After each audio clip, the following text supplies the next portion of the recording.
kita masuk ke suhu tubuh ya. Ini tinggal 30 menit lagi. Suhu tubuh kita ini ada dua, gitu ya, suhu inti dan suhu kulit. Suhu inti itu yang ada di dalam jaringan tubuh, suhu sesungguhnya, gitu ya, yang mempengaruhi metabolisme tadi. Tapi kalau suhu kulit ini kita bukan suhu kita yang sesungguhnya ya. Sehingga kalau misalnya menghitung atau mengukur suhu tubuh seseorang itu tidak bisa hanya dengan menempelkan tangan di pipi atau di dahi atau di leher, nggak bisa ya, karena berarti yang kita ukur hanya suhu kulit. Sehingga kita kalau mengukur suhu tubuh harus dengan termometer, karena termometer itu dapat mengukur suhu inti, suhu yang sesungguhnya. Jadi penggunaan termometer itu yang paling mendekati suhu inti memang berada di rektal, di anus ya. Tapi secara umum kan tidak nyaman, kemudian juga tidak kalau memang tidak ada keperluan diperiksa di sana, bisa periksanya di sublingual ya, di bawah lidah, itu juga mendekati suhu inti. Atau kalau tidak kooperatif, anak-anak misalnya tidak bisa kooperatif ya, berarti di lipatan ketiak ya, atau aksila itu untuk mengukur suhu inti ya. Suhu inti itu hampir selalu konstan ini, karena kita homeoterm ya. Rata-rata ini tadi ya, oral, rektal, sublingual itu per oral ya. Nah, suhu kulit ini bervariasi tadi, seperti yang saya sampaikan, kalau pada kata itu bervariasi tapi dia ada di suhu inti. Kalau pada manusia, suhu yang bervariasi itu suhu inti. Kalau kita misalnya upacara ya, upacara panas gitu ya, kita mungkin raba pipi kita panas, kan? Tapi itu namanya suhu inti gitu. Suhu inti, suhu kulit, tetapi suhu inti kita ya tetap 37, kita nggak terus meningkat jadi 38, 39 gitu ya. Ini variasi tergantung juga perubahan suhunya. Nah, ini yang harus kita ketahui batasan ya. Manusia masih bisa hidup pada suhu berapa atau tidak bisa kompensasi pada suhu berapa. Ini nanti ada saya kalau waktu praktikum diajarkan tentang bagaimana cara mengukur suhu tubuh yang benar ya.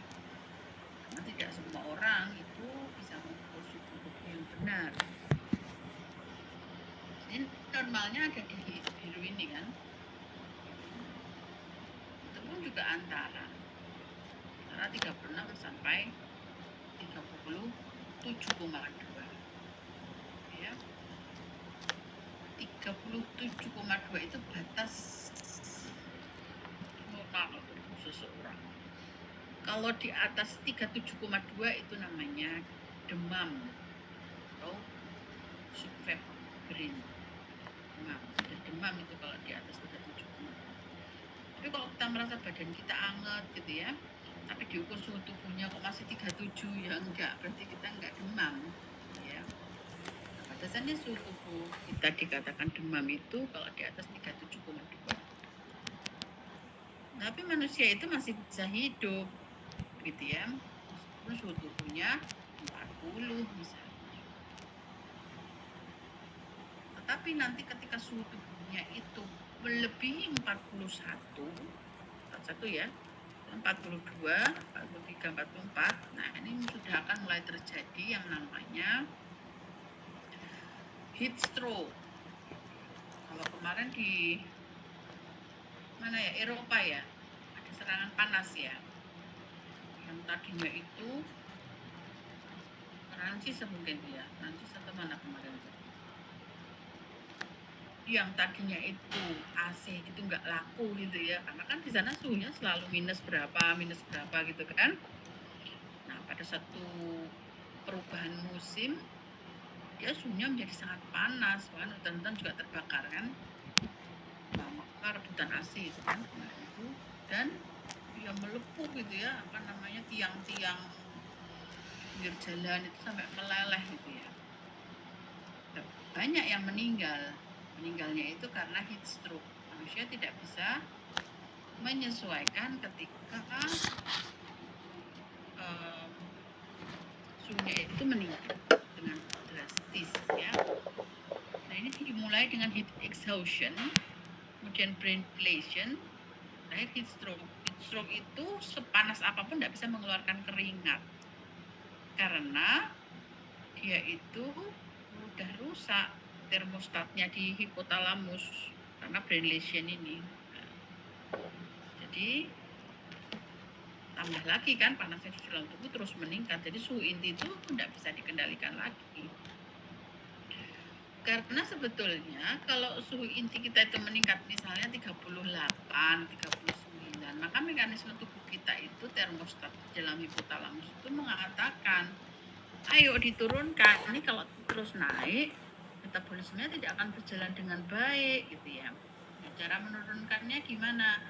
Caranya adalah dengan menurunkan termogenesis dan meningkatkan termolisis. Menurunkan termogenesis itu bagaimana? Ya suhunya jangan, atau panasnya jangan diproduksi berlebih lagi gitu kan. Terus caranya menurunkan panas dengan termolisis bagaimana? Ya berarti panasnya harus segera dikeluarkan dari suhu inti ke kulit dan kemudian ke lingkungan. Kan nanti ada proses radiasi, konduksi, konveksi, evaporasi, dan proses penghilangan panas dari kulit ke luar, ke udara luar.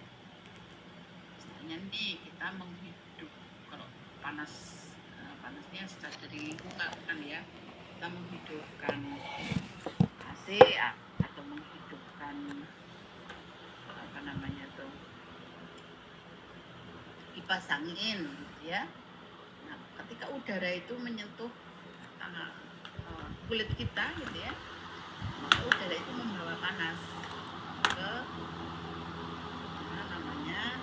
udara luar gitu kan. Nah, itu namanya konveksi ya. Kalau kita duduk di ubin gitu ya, yang dingin gitu, itu namanya konduksi. Jadi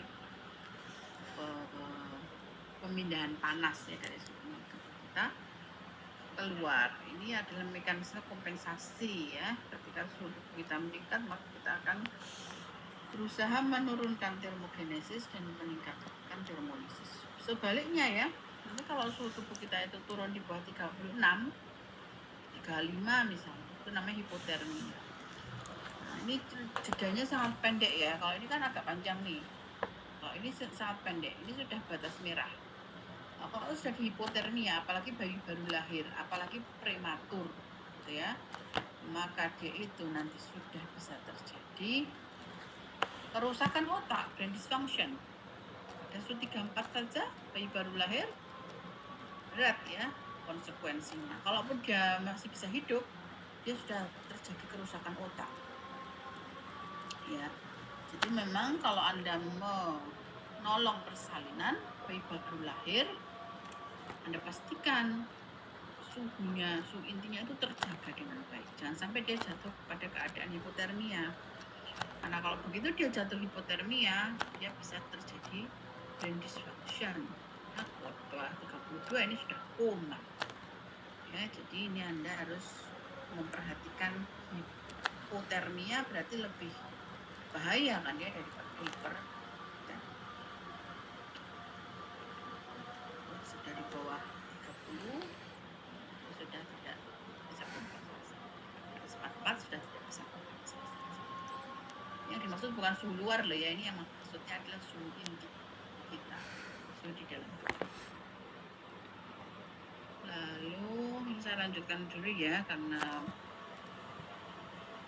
masih ada waktu. Nah, pengaturan suhu tubuh itu nanti meliputi termogenesis atau produksi panas dan termolisis. Harus balance ya, untuk mempertahankan suhu inti itu tetap 37. Maka kalau suhu kita meningkat, berarti produksi panasnya dikurangi, kehilangan panasnya ditingkatkan. Kalau suhu inti kita turun, berarti harus produksi panasnya ditingkatkan, kehilangan panasnya diturunkan. Misalnya nih, kita berada di tempat yang dingin gitu ya. Supaya suhu tubuh kita tidak turun, maka kita menggigil. Menggigil itu adalah salah satu upaya dari tubuh kita untuk menghasilkan panas tambahan. Menggigil itu kan ada kontraksi otot. Nah, di situ dia akan meningkatkan produksi panas pada sel. Olahraga, dia juga menghasilkan panas.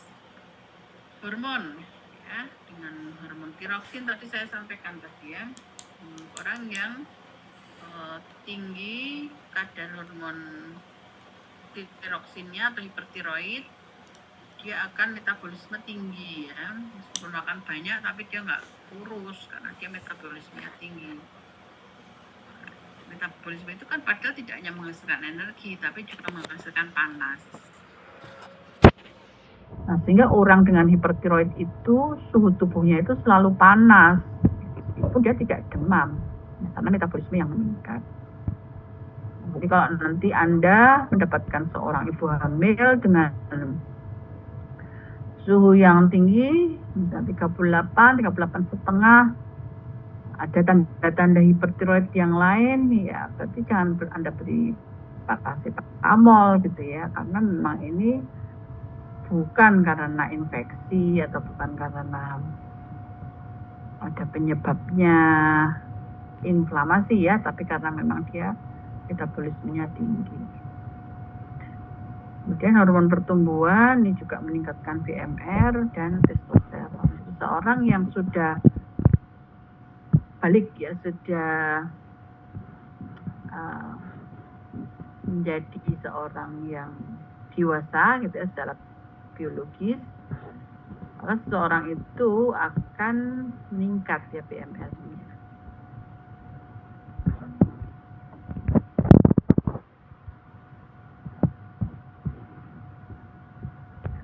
Tadi kebutuhan kalorinya itu tadi juga tadi bagaimana makanan dari seorang yang sudah menginjak remaja atau dewasa ya tentu disesuaikan ya dengan kecepatan BMR-nya.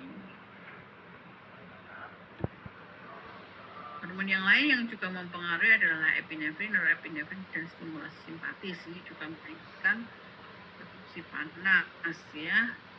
Contohnya pada olahraga dia akan mengaktifasi dari epinefrin, norepinefrin sehingga dia akan memicu produksi panas.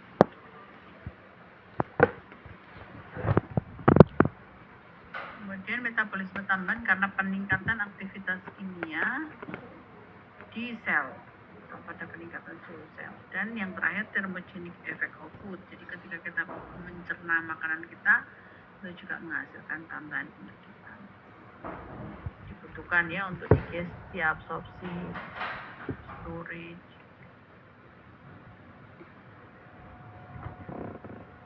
Ada pertanyaan boleh resen ya. Jelas apa enggak ini kita? Jelas ya. Nah, kalau untuk kehilangan panas, tadi saya sampaikan ya, kehilangan panas itu ada dua mekanisme. Yang pertama dari suhu inti ke kulit, yang kedua dari kulit ke lingkungan. Dari suhu inti ke kulit itu diperantarai oleh anastomose arteriovenous ini ya.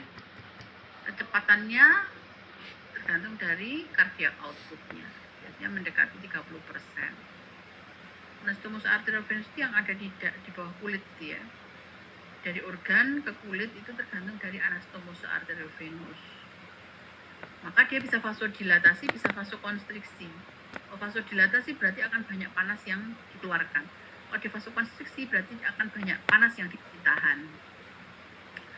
Kalau suhu tubuh kita itu meningkat, berarti dia harus vasodilatasi supaya panas yang dari inti menuju ke kulit. Tapi kalau dia itu suhu intinya turun, kedinginan gitu ya, maka dia akan mengkerut ya, konstriksi, sehingga suhu yang ada di dalam inti tidak akan keluar, ditahan ya. Itu terkait dengan suhu inti ke kulit.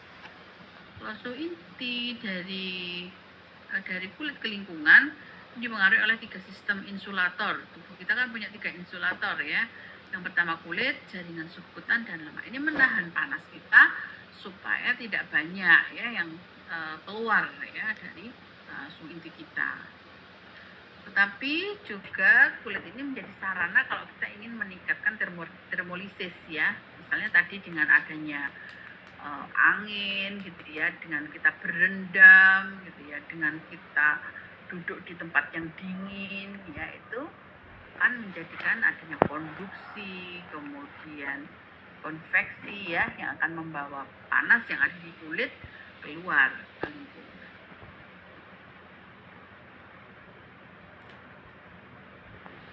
Ini mekanisme kehilangan panas ada radiasi, konduksi, konveksi, dan evaporasi. Kalau kita evaporasi ini berkeringat ya. Ini persentasenya ya. Paling banyak adalah radiasi kita kehilangan panas ini. Jadi kalau kita keluar saja itu sudah berapa banyak ya panas tubuh kita yang keluar ya, radiasi. Konduksi ini 15%, konveksi ya, evaporasi juga cukup banyak.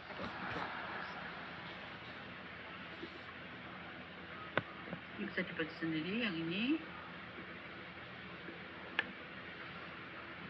Evaporasi itu tidak hanya melalui atau kehilangan, tapi kan tadi kehilangan panas ya. Selain kehilangan panas, pada evaporasi dia juga akan kehilangan cairan. Nah, nanti dibahas di cairan tubuh ya. Karena ketika kita berkeringat itu tidak hanya menghilangkan panas, tapi kan juga menghilangkan cairan. Nah, cairan yang keluar itu selain melalui kulit, dia juga melalui paru, melalui urin, feses, ini juga ada kehilangan cairan.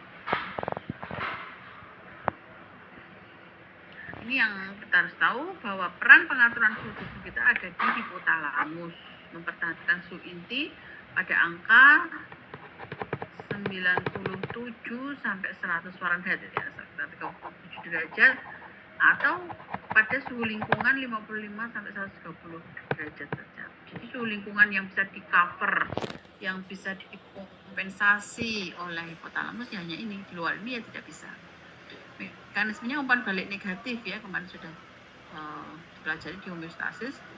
Umpan balik negatif itu kalau tinggi berarti harus diturunkan, kalau rendah berarti harus ditingkatkan. Jadi mekanismenya ada dua, termolisis dan termogenesis. Nah, ini mekanismenya kalau terjadi penurunan suhu ya, vasodilatasi kan. Jadi mekanisme untuk penurunan suhu kan berarti suhunya tinggi ya. Nanti vasodilatasi supaya banyak panas yang bisa keluar, berkeringat, kemudian menurunkan produksi panas karena suhunya sudah tinggi gitu kan. Kemudian kalau mekanisme peningkatan suhu berarti suhunya rendah, berarti ini vasokonstriksi kulit anastomosis arteriovenosnya mengerut atau vasokonstriksi. Piloereksi, rambut-rambut di kulit itu berdiri gitu ya. Terus tambahannya meningkatkan produksi panas, menggigil gitu ya, peningkatan hormon-hormon yang meningkatkan BMR ya, itu juga terjadi. Ini alat ukurnya ada beberapa jenis ya, kita nanti bisa belajar pada saat praktikum saja. Ada yang bentuknya merkuri ya, pakai air raksa, ada yang bentuknya elektronik, ada yang bentuknya timfanik ya, ditembak di mana, di telinga, infrared timfanik. Ini lebih sensitif ya. Contohnya seperti ini yang di timfanik tadi, merkuri, ini yang elektronik, tapi sekarang lebih simpel. Nah, lokasinya tadi ada sublingual, ada aksila, ada rektal, ada telinga tadi kalau yang pakai timfanik ya. Nah, ini yang paling sensitif adalah di rektal, kemudian sublingual, kemudian yang terakhir aksila. Jadi kalau mengukur suhu di ketiak itu sebetulnya yang paling tidak sensitif ya, tapi karena paling mudah ya akhirnya banyak yang ditaruh di situ gitu ya. Ini justru biasanya lebih rendah daripada yang ada di sublingual. Bedanya setengah derajat sendiri. Itu kan besar gitu ya perbedaan. Konsep set point ya, suhu inti pokoknya dipertahankan di angka 37 tadi ya. Nah, kalau ada demam atau extreme cold, nanti akan ada pengaturan ya. Pengaturannya nanti mekanismenya dipelajari. Nanti awal mula kita demam itu kok kita merasa menggigil, padahal kan demam itu suhu tubuhnya tinggi gitu kan. Suhu tubuh tinggi kan harusnya nggak menggigil. Nah, ini ada mekanisme yang berbeda nih pada kondisi demam. Jadi ketika suhu tubuh kita tinggi, itu kan ada di set point ya tingginya itu, karena nanti ada pirogen yang berasal dari bakteri atau virus gitu ya. Mengubah set point kita ini yang tadinya 37 menjadi 38 misalnya. Nah, tetapi suhu inti yang ada di jaringan yang lain, bukan di otak, itu kan masih rendah. Ya kan? Masih tidak tinggi kan seperti yang ada di otak yang sudah kena pirogen tadi. Maka yang ada di mana di organ yang lain itu dia akan berusaha menyamakan set point yang ada di hipotalamus. Berarti kan dia harus meningkatkan panas dulu ya, namanya chills, kedinginan. Maka dia menggigil. Menggigil itu berarti dia awal mula kejadian demam untuk menyesuaikan suhu inti yang di jaringan dengan set point yang ada di hipotalamus. Nah, nanti kalau suhunya sudah sama antara yang di organ ya sama-sama tinggi gitu kan, maka dia tidak sil lagi, tidak menggigil lagi, akan berganti dengan pengeluaran panas ya. Dia akan terjadi merah-merah, vasodilatasi, terjadi pengeluaran keringat yang banyak ya, untuk meningkatkan termolisis. Ini namanya nanti sudah menjadi krisis ya. Nah, kalau penyebab demam hilang sudah hilang, penyebab demam, nah ini nanti dia akan kemerahan. Kalau kita melihat ada pasien kita sudah kemerah-merahan, tapi bukan karena cacar, campak enggak ya. Kalau demam biasa terus sudah ada kemerahan berarti sebetulnya sudah sembuh. Ya. Ini adalah grafik pada patogenesis demam ya. Kita mengalami chills dulu, kemudian baru crisis. Apa extreme cold ini terjadi kalau suhu tubuh kita itu di bawah 94 derajat Fahrenheit atau kurang dari 35 tadi ya. Tapi pada suhu yang ekstrim itu bisa terjadi frostbite ya. Frostbite itu jaringannya mati, hitam-hitam. Ini kalau kita berada di suhu yang sangat ekstrim ya, misalnya minus berapa derajat gitu ya. Tapi juga bisa dipakai untuk artificial hipotermia, ini untuk transplantasi jantung. Jadi jantungnya dihentikan dengan suhu tertentu supaya operasi jantung itu bisa berjalan. Nah, itu juga bermanfaat ya untuk tindakan. Ya, kira sudah